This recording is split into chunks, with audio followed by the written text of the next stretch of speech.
ravie de commencer cette nouvelle semaine en votre compagnie. Tout de suite, la présentation des titres qui vont être développés dans ce journal.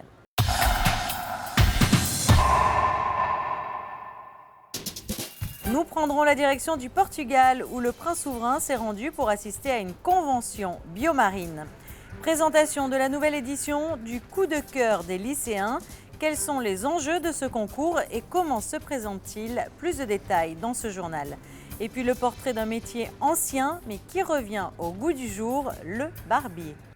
Direction à présent pour ouvrir ce journal, le Portugal où le prince souverain s'est rendu pour participer à une convention organisée par Biomarine à une trentaine de kilomètres de Lisbonne. Sur place, le reportage de Fabien Bonilla et Olivier Bonello.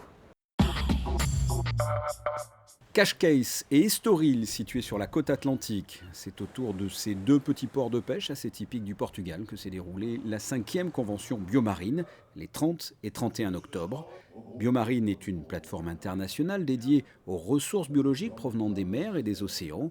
Le prince Albert II a participé à cette convention réunissant des industriels dans l'aquaculture, dans la cosmétique marine, dans le domaine pharmaceutique ou encore entre autres dans la bioénergie. En résumé, tous ces intervenants travaillent ou ont la volonté de travailler dans la direction de l'économie bleue. Biomarine, ce n'est pas une conférence, c'est une convention, c'est-à-dire que tout le monde vient et contribue. Et il n'y a pas de session où on s'assoit pour écouter les autres, tout le monde participe. Donc il y a des tables rondes et des sessions interactives. Et on a 300 CEO qui sont là, 300 chefs d'entreprise qui viennent de 18 pays différents. Et qui viennent, alors je vous donne quelques éléments, on a le nouveau patron de Sapphire Energy, qui est le plus gros producteur mondial de microalgues. On a à côté de ça une délégation de Saudi Arabia qui vient aussi parce qu'ils ont un gros problème pour le développement de leur aquaculture. Ils ont besoin d'algues, de microalgues, ils ont besoin de matières nutritives. Et tous ces gens-là vont se rencontrer sur Biomarine, discuter et travailler, faire des affaires bien sûr, et permettre en fait d'accélérer le processus de développement des bioressources marines. On va parler d'algues, de microalgues, on va parler de biomolécules qui permettent de traiter le cancer, l'obésité, de réduire le cholestérol. On va parler aussi de sujets très importants pour la communauté, c'est le plastique et les problèmes inhérents au plastique carboné et le futur avec les bioplastiques qui seront fabriqués à partir d'algues. Et en fait, on va s'intéresser à tout ce qui est indirectement va contribuer à l'amélioration de l'environnement marin par une approche très business et investisseur. Le prince Albert II a prononcé un discours. Le souverain a salué la grande qualité et l'importance de cette convention annuelle dans le but de trouver des réponses environnementales pour le futur. Marine bioresources must help us take this change by the hand. And Biomarine can help us achieve it. That is the reason of our presence, I think, here today.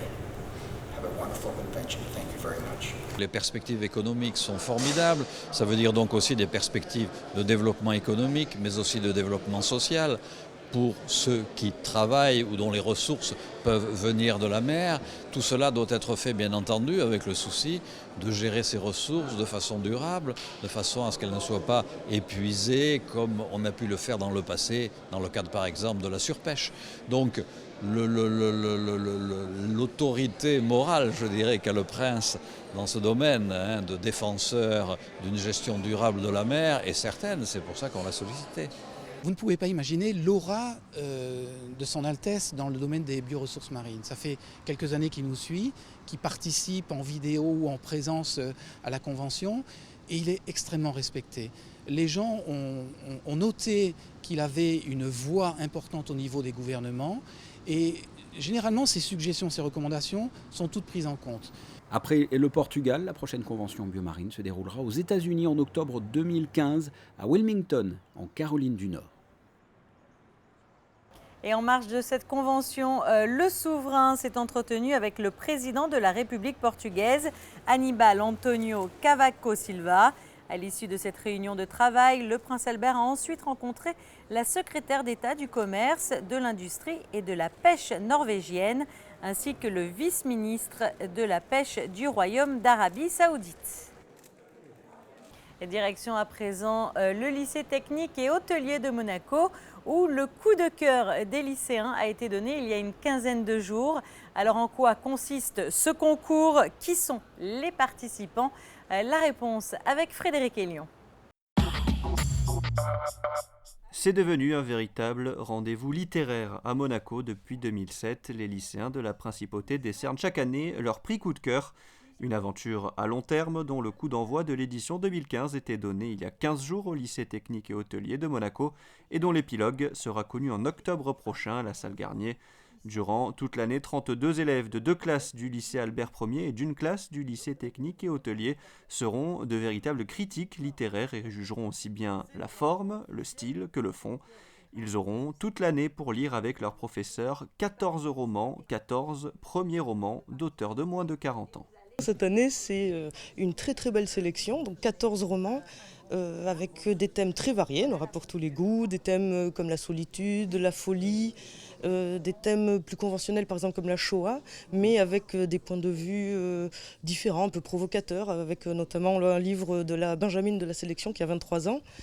Des thèmes sur le voyage, ils pourront partir en Afrique, ils pourront partir en Espagne, et des formes aussi très différentes. On a des livres d'apprentissage un peu satiriques, on a des livres de voyage, on a une réécriture très moderne des mythes comme Antigone, donc très surprenant.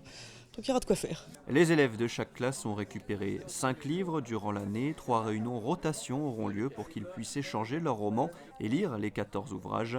Des élèves qui prennent ce rôle de critique littéraire très à cœur. On a des livres comme Le Voltigeur par exemple, qui sont assez volumineux quand même, mais bon, ça va être assez marrant à lire. C'est des premiers romans, donc on va s'amuser. Je peux sentir un peu de pression, c'est sûr, parce que le lauréat il va gagner 6 000 €, donc c'est sûr qu'on a une responsabilité à choisir le meilleur livre, il ne faut pas se tromper bien sûr, mais après on verra bien quand même. Je m'attends juste à lire le genre de livre qui me plaît comme d'habitude en fait.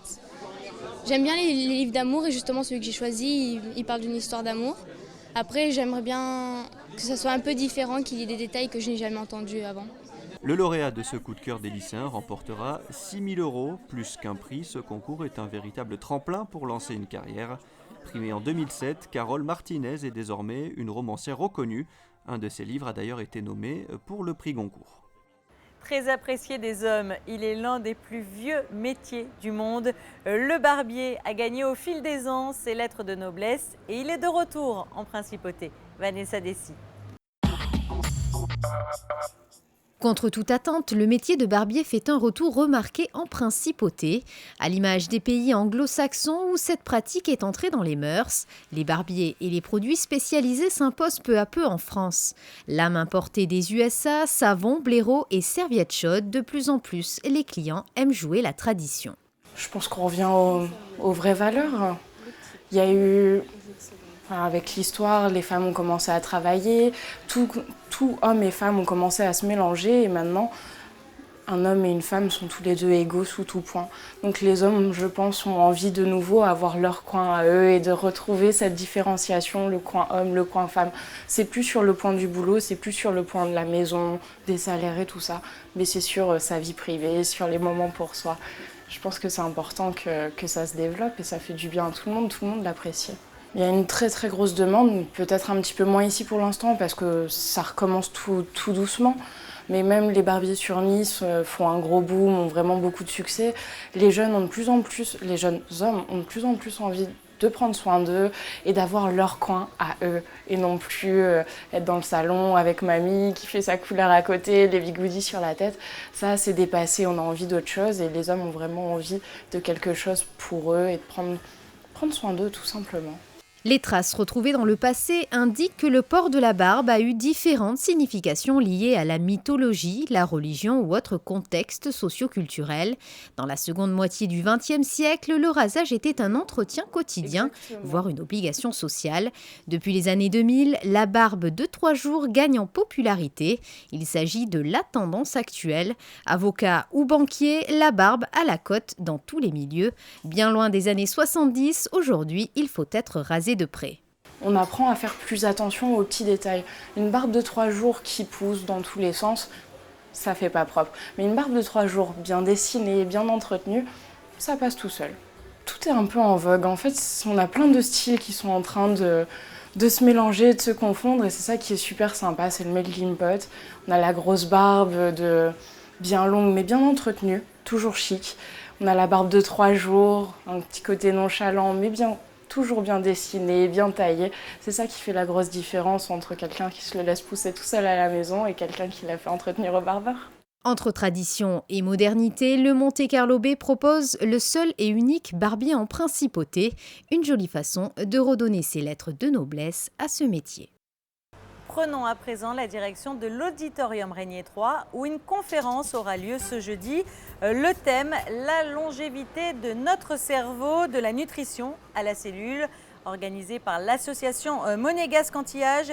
Cette conférence sera donnée à 19 h par des professeurs émérites.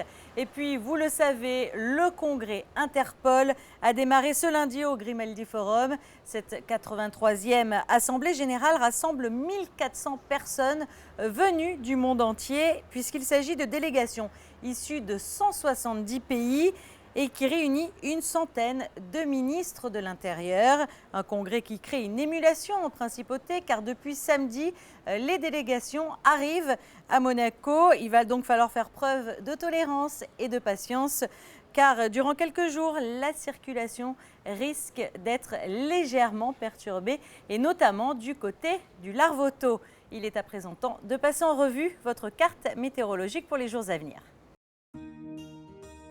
Mardi, le temps continuera de se dégrader et les températures seront bien plus fraîches que les jours précédents.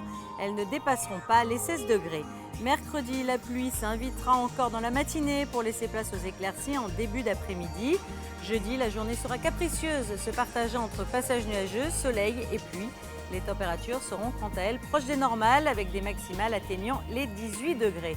Quant à vendredi, le ciel sera plus clément avec de beaux moments ensoleillés.